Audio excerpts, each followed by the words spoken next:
بسم اللہ الرحمن الرحیم۔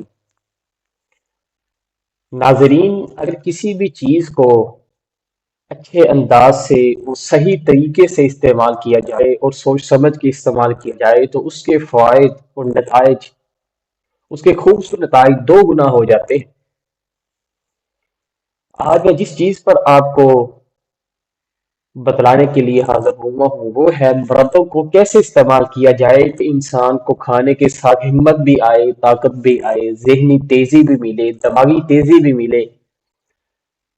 آپ نے اس طرح کرنا ہے کہ 5 6 قسم کے مربے لے لینے ہیں، جیسے کہ سیب کا لے لیں، لیکن ان کو دھو کر استعمال کریں۔ سیب کا لے لیں، گاجر کا لے لیں، آملے کا لے لیں، بہی کا لے لیں، ہریر کا مربع، ساتھ ہی کچھ بانسوں کا مربع، بانس کا مربع بھی ایڈ کر لیں۔ یہ بہت فائدہ مند ہوتا ہے، دردوں پہ کام کرتا ہے، اور انسان جو چھوٹے چھوٹے بچے ہیں جن کا قد نہیں بڑھتا ان کے لیے بھی بڑا یہ مفید ہے بانس کا مربع۔ آپ نے ان سبھی مربوں کو ایک پتھر کی کنڈی کے اندر اچھی طرح سے کوٹ لینا ہے، اس کا بھرتا بنا لینا ہے، جیسے آلو کا بھرتا بن جاتا ہے۔ آپ نے اسی کے اندر کاجو بھی کچھ ڈالے، کچھ پستہ ڈال لیں، کچھ مغز اخروٹ ڈال لیں، اور کچھ مزید مغزیات ڈال دیں۔